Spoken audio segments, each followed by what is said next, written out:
To the opera, let's get our tickets today. 'Cause it's 1, 2, 3 acts for sure. It's the old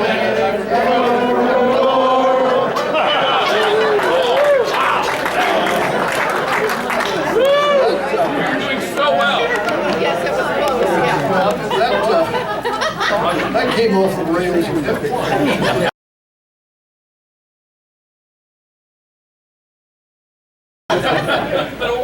The thought for today is from Susan Mayle. Susan.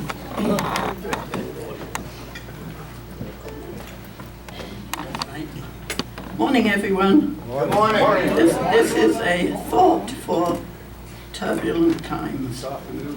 Having grown up in England, I wasn't exactly steeped in American history or American legends. So I only very recently came across a document called Rules of Civility and Decent Behavior. These are based on a set of rules written in France in the late 1500s. And when George Washington was 16, he copied them out in full. And he was so impressed that he used them as a guide for the rest of his life. There are 110 of them. Many of them are geared to the time they were written and seem a bit out of date today, such as kill no vermin or fleas, lice and ticks in the sight of others. If you see any filth or thick spittle, put your foot dexterously upon it. Spit not in the fire. But most of them are just about plain good manners, and all of them concern treating everyone with respect and consideration, something that George Washington was noted for. So these are a few examples. I'm going to read them. When you speak, be concise. I'm trying. Do not show yourself glad at the misfortune of another, even if he is your enemy. Do not make fun of anything important to others. Always allow reason to govern your actions. Do not overly value your own accomplishments. Do not be quick to talk about something when you do not have all the facts. And last of all, labor to keep alive in your breast that little spark of celestial fire called conscience. Our four-way test covers very briefly basically the same principles, and I think Rotary provides a good example of civility in action. But sadly, there are no guidelines for what to do when those rules are broken on a wide scale. Brian and I travel a lot, and everywhere we go, we meet kind, friendly, helpful people. And yet here, and in our old country, various issues just tear people apart. Civility diminishes. We worry. What to do? Good old Ben Franklin had this suggestion. Listen, he said, compromise. I would add, politely, of course, speak up. And always that final rule, keep in your heart that little spark of celestial fire called conscience.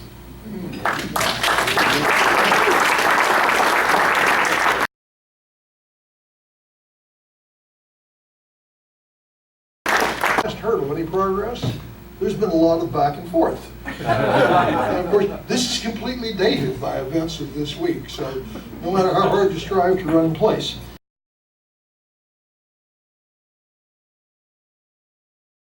Not 5 minutes each, Bo.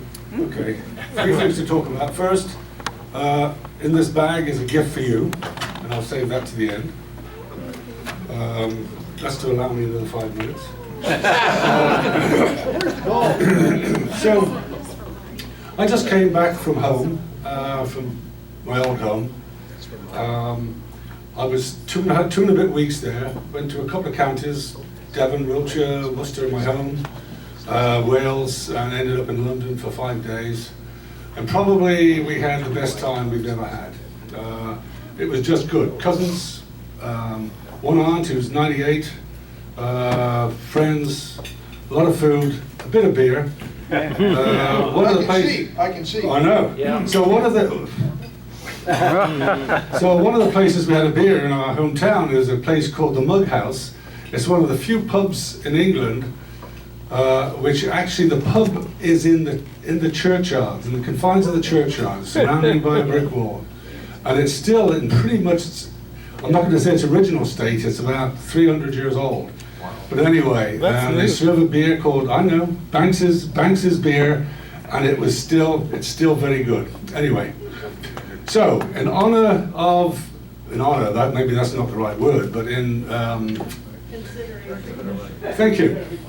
In consideration of my wife's great time and meeting all these friends and family and having a good time, I want to give four pieces of money. So $75 each to the music scholarship, to the book thing, Carol, the dictionary thing, and to the Nepalese Children's Fund. So that's, if my math is right, that's $225, and the excess $25 I'm going to give to the club to spend as they wish. Thank you. Okay? Yeah. And so then make sure you bill me, or make sure you get the money from me, okay? So the last thing is this gift for our president.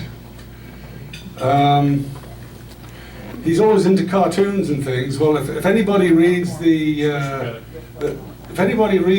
Daily Telegraph, I read it online often. They have a cartoonist called Mac's Cartoons. So Yes. you can have this, and if you feel like passing it on to my brother, or do with it what you will. It's called The Best of Matt 2018. A whole series of cartoons with different topics in there. Thank you, sir. Maybe you can find something with that. We'll make a run for these on the program. Okay. Thank you, Paul. Well done. I forgot that I'm leaving for Nepal in about 6 weeks there, give or take. And I'm going to spend about 2.5 weeks there. I'm not going to do a climb. I'm not going to do a trek. Thank God. I'm going to see the orphanage. I'll see the Rotarians there, and I'm going to see several other historical and cultural places. I'm going to see Lumbini, where the Buddha was born. I'm going to go to Pokhara in the Annapurna Range area. I'm going to go to Gorkha, where the Gurkha regiment was started. They still recruit them there. And I'm going to go to Chitwan National Park, which is where I'm going to do a safari, if you can believe it. So, my wife didn't want to come. She was very close to agreeing to come. I got her to go to India last year, and that was a miracle. So I'm going by myself. And I suppose if somebody wants to join me, I will consider your application. So thank you.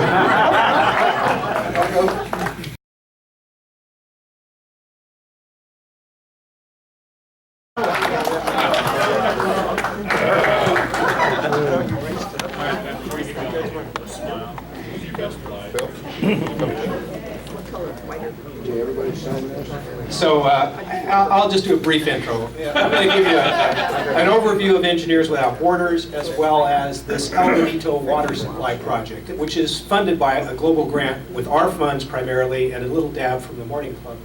And so I'm the lead for our club on this global grant. In terms of the project, with Engineers Without Borders, I'm a co-project manager. That's what that gobbledygook set of letters says for this project. And in terms of my background, I've been with EWB since 2005. So that's been a while now. And as I was just reminded, I've been a member of this Rotary Club since 2014, so that's 5 years there. So let me go through this. There's a lot of slides and quite a few words, but we'll go through them fast. There's a lot of pictures, which I think are important. But I want to cover first what Engineers Without Borders USA is. And then I'm a member, it's kind of like Rotary. It has a headquarters, it has regions, it has clubs and so forth. But my club is the San Francisco Professional Chapter. There are a lot of student chapters, so professional chapters are a little rarer. And then we'll give an overview of this Rotary Global Grant funded project, the El Benito water pumping, storage, and distribution system for an existing well in El Benito, Nicaragua. So first, what's EWB USA about? Well, the vision and mission are here. I think they're pretty hard to argue with. A world in which all communities have the capacity to meet their basic human needs. And then EWB supports community-driven development programs worldwide through the design and implementation of sustainable engineering projects, while fostering responsible leadership.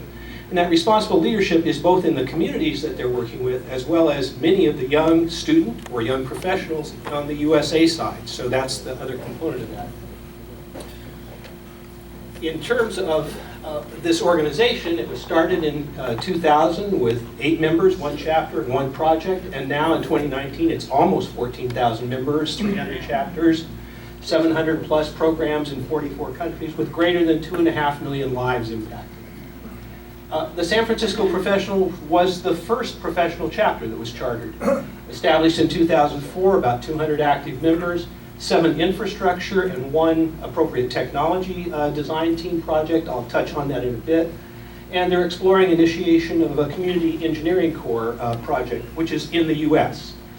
They have an executive council and support committees that provide chapter management, fundraising, and publicity, and I'll be there tomorrow night for our annual fundraising gala.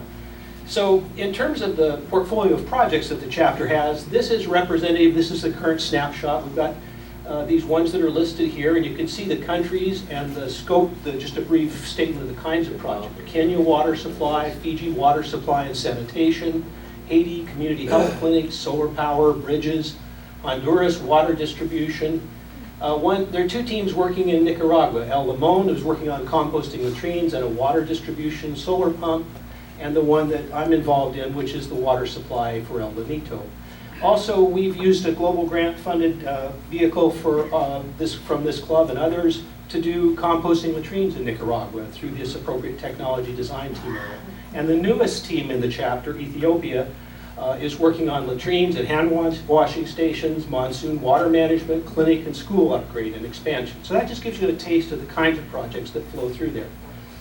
Now, in terms of the process and the commitment, EWB programs they have a non-governmental organization, an NGO in shorthand, and a community-based organization, a CBO, which act as a liaison to the community. And basically there are 3 project phases. You do an assessment, you do design and implementation, and then you monitor and evaluate this project. And these international programs typically have a 5-year minimum commitment to the community, and often what happens is you do the first project, and then you're monitoring that, and then the second project pops up and so forth. So the Haiti project I mentioned, that was active when I came into the chapter in 2005, and it's still kicking, although EWB is now phasing out some countries, and Haiti will not be taking on new projects there. The Service Corps and appropriate technology projects vary in length depending on the needs of the NGO and the community. This Community Engineering Core, and this slide is one of Alan's favorites. It has so many words on it, but the brief is, this is an opportunity for EWB teams to work in the US. Basically, they partner with organizations and communities that can't really access conventional architectural engineering services. They put those things together. They provide pro bono engineering for it. They don't raise money for it, and they don't build it. That's one of the key differences. And we're actively exploring initiating one of those projects, or more, in the San Francisco chapter. And then I really wanted to give you an update on this project. And towards the end, I'll share some late-breaking news about it. But this is the one that our club's global grant is funding. This is a view from above the community looking down on El Bonito. It's about, this is a community of about 300 households, about 1,100 people. And this is the background on how this project was identified and how we got to where we are now. In 2014, the NGO we work with, Alcanza Nicaragua, identified this project with me. I was there doing composting latrines on a visit there. And we identified this little hand pump well in the community of El Bonito. We talked about it. There are nearby hills, high places where you could put a storage tank. Power is very close by. So you could envision throwing a submersible in here and pumping it up to the hill and gravity feeding it out into the community. So mostly women and girls don't have to walk as far to haul water. You know, water pints a pound. So if you've got 5 gallons of water on your head or your shoulder, this is a pretty heavy load, and they do this day in and out. And so we scoped the project. We got it basically approved by EWB in 2016 in the spring. Late in 16, we did this assessment trip that I'll describe. We got approved for that, and then we got our alternatives analysis approved. They have a very formal process for delivering these projects, but we'll walk through that and where we are now. So again, a bunch of words, but here's the clientele primarily for this community. These are the women and girls mostly who are using this well. And we're delivering a project in which we try to improve public and environmental health through provision of a reliable, high-quality source of potable water via the electric pump and storage system. We also aim to positively influence changes in behavior by improving and supporting access to services, technical knowledge related to projects, community organization, and community self-advocacy. And then there are more expected results here. This is part of a formality that you have to write this stuff down for EWB. Greater community access to high-quality water. In terms of economics, reduced time investment in water gathering, less work time lost to illness when you get bad water. Public health, that improved public health for the community. Behavior, an opportunity for more community interaction around the water distribution location and more time available for other activities. And then the kind of growth in technical knowledge and sustainability that comes with doing these kinds of projects together as a community. The key objectives when we went to do this assessment were to check out the well, make sure it was worth investing in, so we actually performed a pumping test, look for storage tank locations and dial those in, look at the pipe routing for this distribution system, and then look at the soil, the groundwater, the hydrology, the topographic data for this community. And then in terms of construction equipment, materials availability and transportation. And this is just a list of the people who made that trip, and then our team has been augmented now by more San Francisco members. We've got more UC Berkeley student chapter members involved in this project with major deliverables that they're providing for it. And then we, kind of as an odd thing, we had support from V3 and Williams Creek Engineering in Chicago who sought us out and said, can we help? And so they did. They really worked a lot with our student team in particular, bringing along the design. In terms of where this is, if you look down below Lake Managua there, you can see the international airport. It's about a 2-hour or so drive, 90 kilometers up that highway to get up to Santa Lucia, which is just a walk away from El Lanito. It's just an adjoining community.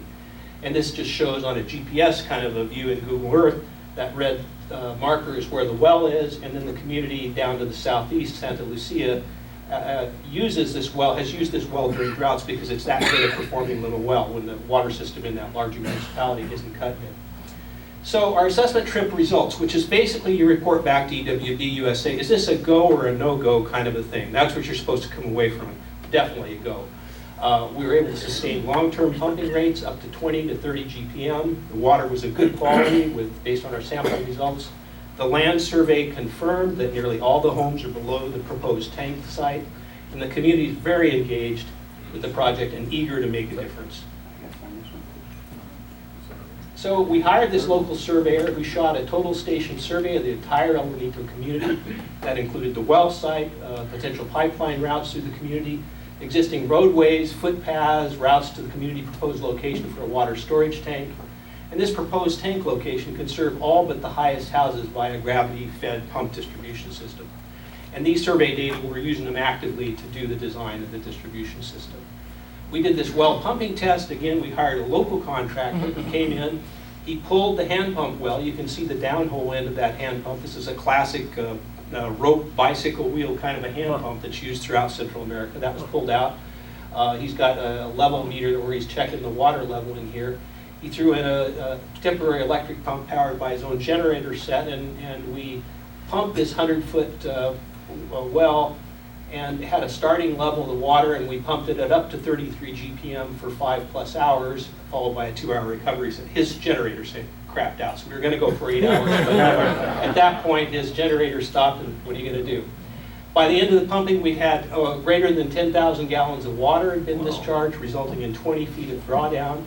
We demonstrated the well is capable of pumping at rates between 20 and 30 GPM for up to 10 hours a day. And the data, we're using that data to do our design, our sizing, and storage tank capacity, and so forth. And then we were able to grab a sample and take it to the National Engineering Laboratory and have it tested for water quality, including coliform, pH, turbidity, hardness, and selected metals and anions, and the results were good. It's not contaminated by human or animal waste. The concentrations were well below the Nicaraguan standards for all the parameters, with 2 exceptions. There was some total coliform present, but that's not a problem in terms of human health. And the electrical conductivity is above the recommended levels, but that's just an aesthetic thing. And this community's been using this water for a long time, so that's not a problem. Here's just, I thought, an ingenious guy filling up his container, topping it off with a plastic bag in terms of how he collects his water. The community is very engaged. This is the community center. Our travel team's in the front row. I'm on the far right there. We conducted these formal Engineers Without Borders, community and NGO meetings, both on arrival, when we reviewed our trip objectives and sought community input and addressed questions. And then on completion, we reported out and summarized the results and laid out the next steps. Part of this is you have to manage expectations carefully, and not have people think you're going to come back tomorrow with a solution. Our NGO partner, Coyle Nicaragua, has been invaluable. They are first-rate community organizers. They've served as that liaison to the community. The lady in orange, Luz Danya, lives nearby. Several of the other community, the NGO members live in this and work in this community. They collected population density data by area. They assisted with the design of the water distribution locations and the pipe routing. They aided with potential locations for additional water tanks where we need them. The observations, again, every time I see these young women, mostly and girls, hauling this water, it reminds me why I like this project so much. But what we did is we billeted our group amongst households in the community. So we observed how they used water, and we used it the same way. We asked the hosts and others in the community about their water use needs and practices, and we're using that information in our design. And then also, EWB has this acronym called Project Management, Planning, Management, Evaluation, and Learning. Some of us are used to these sort of circles like continuous improvement. They expect you to take data to go through that process, and so that supports that process for EWB. So the conclusions were that it's a viable project and worth continuing. The topo results were that you can see these elevations for this is where the proposed tanks would be. Between that and the well pad elevation, we've got about almost 100 feet of head to work with. Our pumping test showed we can pump this at very good rates.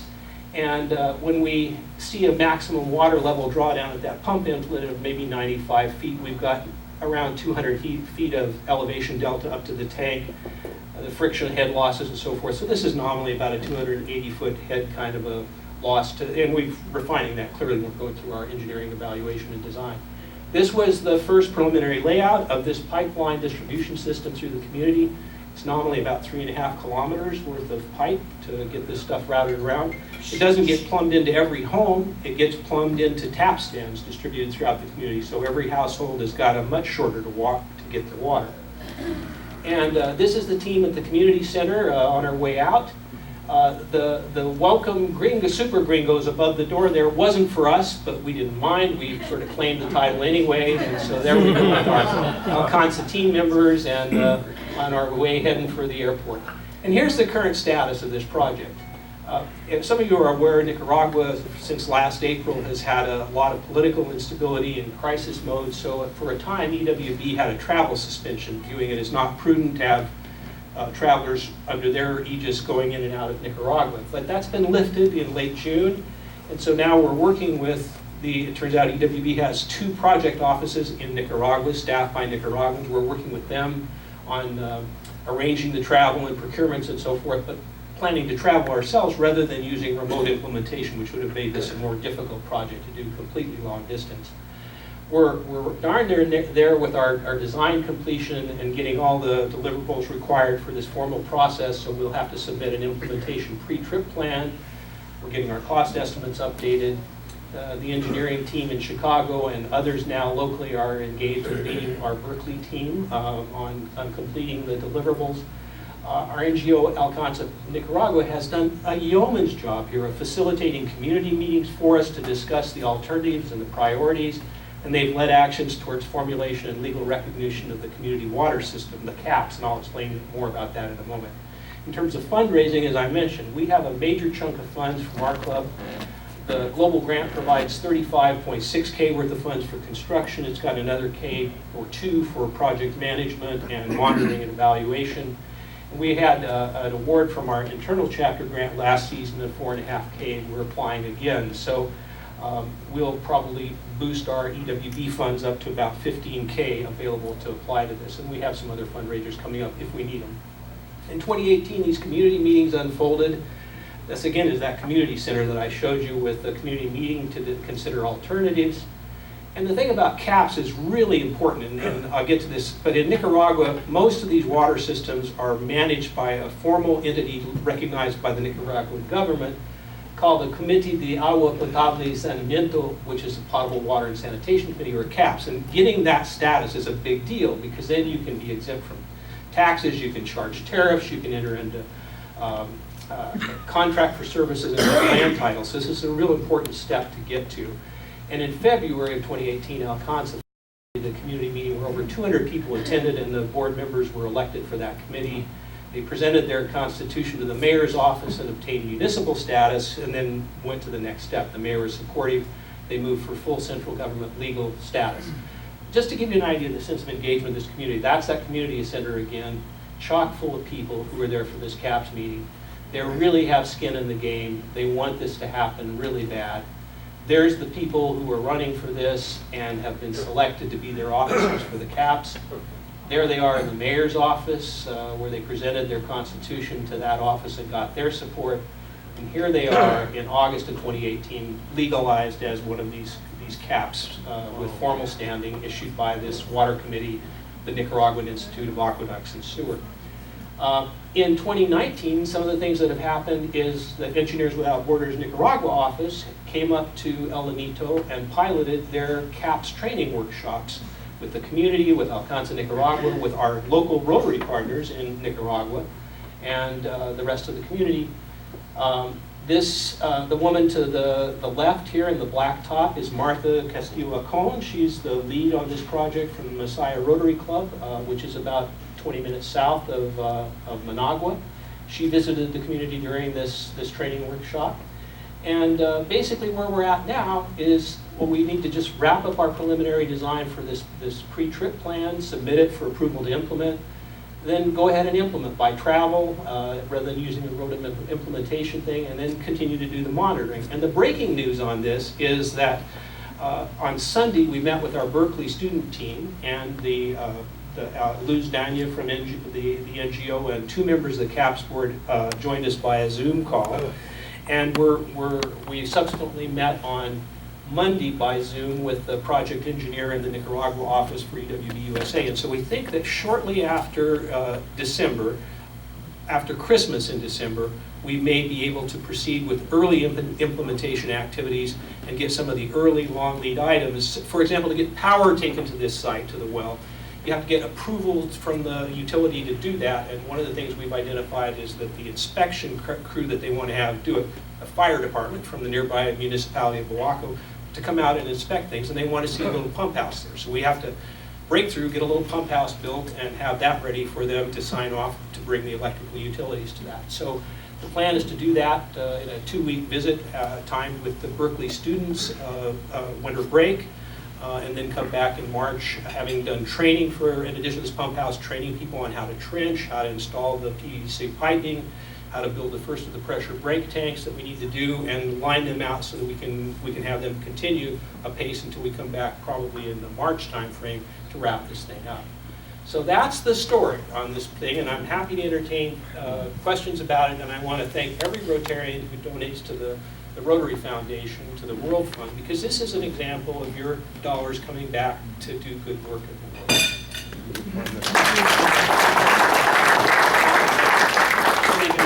What's the total proposed cost of this project?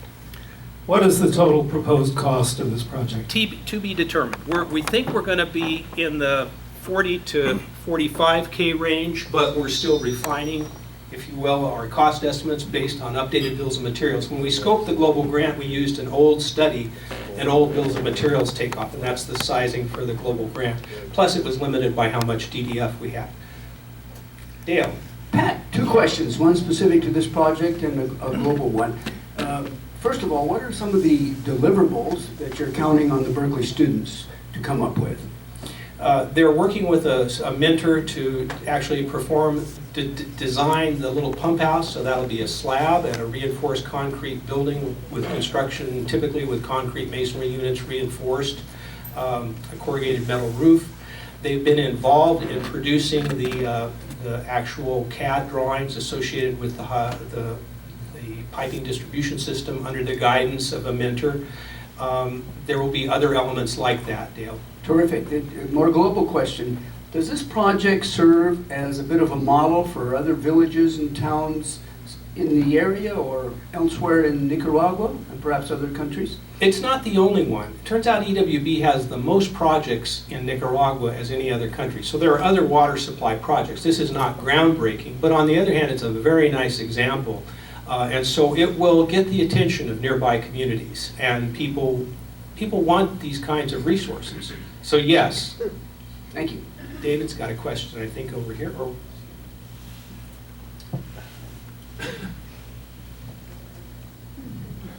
Pat, you had mentioned that EWB was going to not do any additional projects in Haiti.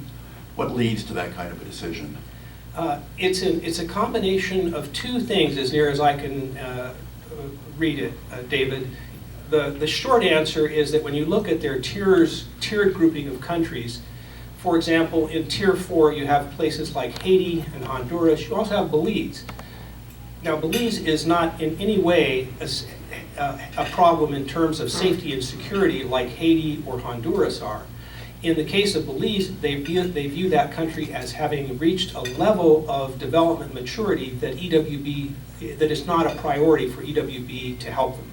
In the case of some other countries, arguably they have not, but that the safety and security considerations of working in those countries give EWB USA enough heartburn that they would prefer not to make that a priority. So that's the simple answer. There's more to that as well. Hank? As the community grows and houses are placed nearer the well or nearer the aquifer in some way, will there be a problem with contamination? It's a good question. There are a two-part answer to that. One, we have worked closely with the community to make sure there are no existing or legacy, if you will, outhouses that are right near our pipeline, because we'd not like to have that. And they're not right near the well itself, where you've got that much potential for groundwater. This is a community where we've done 3 rounds of composting latrines, and if we have an application in with Pleasanton North for our Area 4 to see if we can do more composting latrines, in which case more would be done there. And those composting latrines are very important because they keep all that waste material and potential for contamination out of the groundwater, out of the soil where it can get into the groundwater. The other thing is that the population in this particular community is not going to grow a lot. We probed that really hard because frankly this well is limited in its capacity. You couldn't serve 3 times the population of this community adequately with this well. We think we'll just be able to squeak by and get them better than what they have now, but they're going to have to manage that carefully. So that goes to more of the growth issue and component, addressing the demand side for water, but also addressing the other issue you raised, which is the potential for more contaminants coming into the zone of influence. More questions? Jacob. Yeah, a couple. Where do you source the materials? So when you think about the pipes and all of that, where's that coming from? And then second, what's the longevity of this? So, you build Sure. this system, you put it together. It's an what, excellent 20, question, 30 Jacob. years? The EWB, like Rotary, puts a huge premium on sustainability on these projects. The world's littered with well-intentioned people who came in and dropped a solution and the community couldn't maintain it. All these materials are sourced locally. Locally, maybe from a local hardware store. They're more likely from the major municipality of Boaco, which is about half an hour away. Failing that, Managua, which is the big center where, frankly, you can get anything. And when we did the composting latrines, rebar, cement, CMUs, Piedras Canteras, the local quarried stone, pea gravel, sand, those kinds of things were hauled up by the truckload and placed in the community. So that's the approach there. And likewise on our well pump situation, we'll be working with local vendors there. Now, EWB has a policy, you have to source it all locally. The point in Managua at this point is you can get a distributor who can get anything for you. The other thing I would say is that there's a EWB's expectation on this is they're hard graders. 100% of the M&O costs for this are on the community. We don't come back and subsidize it. Further, and this is actually you have to finesse it with the Rotary Foundation because global grants say they can't have paid anything to get a project. EWB insists that they pay 5% of the capital costs. Now that sounds brutal for these poor communities. the experience in the development community is that makes all the difference in how a group and a community treats the project that goes in. The skin in the game. basically. Yeah, yeah. How long did it cost? The longevity of the projects? Design longevity? You know, it's going to be a PVC pipe distribution system, so there'll be inevitable repair. The pump at some point is going to need to be replaced, components will be replaced, but you could envision this being, you could call it 30 years, you could call it, it'll be there for the long haul. You just keep rebuilding it, keep working on it. Any other questions? Brian? I was just wondering about the disaster situation. You said it's powered by the electric distribution. Oh, sorry. So the basic power is from the electric distribution. What happens when that goes out? How long can you supply water? We've explored that because this is kind of when you cut over, we don't have the hand pump option anymore in this well. Mm-hmm. And the outages typically in El Niño are on the order of a few hours. In Central America, I think in the last week or two, they had a major outage that swept through Nicaragua, Salvador, a number of those countries that may have had them off the air for longer than that. In that case, people would be stuck. They'd be drawing on the water that's up in the tanks, the storage tanks, which may not be adequate, which you may run out of pretty quickly. Or they also, depending on the time of year, have been caching water from their rainwater catchment. Almost every household catches water and has drums in their yard and so forth. So it's not a completely satisfactory answer, but we're not planning to install a backup generator for this, that sort of thing. Question from Kathy? Actually, it's more like a reminder, because you've given us a report on this before. But one of the things that I know you have a photo of this, but when they did the pump test to see how well the well would do, the people were there to collect the water that was coming out of the well. It wasn't just going into the ground because they did not want to waste the water, and that spoke volumes to me when I saw that, because that's how important the water is to them. That's a great And so point, I just Kathy. wanted to Most of that 10,000 comment that. gallons that was pumped was collected and taken back to these local household storage barrels and so forth because they didn't want to see it wasted. Another question, Randy, and then Mike. Solar power an option for this? We looked at solar, and it's one of our alternatives. Solar is tricky. You have to have solar and grid. You can't do it all with solar, and it's capitally cost prohibitive for us. Is there a not to preclude at some point that you could see your way to solar? Maybe. We're not going to preclude that option, but they were very interested in it, but it adds a huge cost increment to the initial capital cost, and you still have to have grid power. You can't do it all with solar. And a question over here from Mike. I may have missed this, Pat, but are there various distribution points, where they go to collect the water? Yeah, I didn't get into the details, Mike. There'll be around 50 what are called tap stands that would look like a little concrete pillar that comes up with a faucet on So it. people wouldn't have to go too far. Right. And those will be distributed all along that 3.5 kilometer pipeline. Thanks, I'm out of time. The hook is out. I Thank you, appreciate the Pat. generosity. Great job. Let's see. Mark, did you buy a ticket? I did not. Well, then you can draw. Yes, sir. Come here.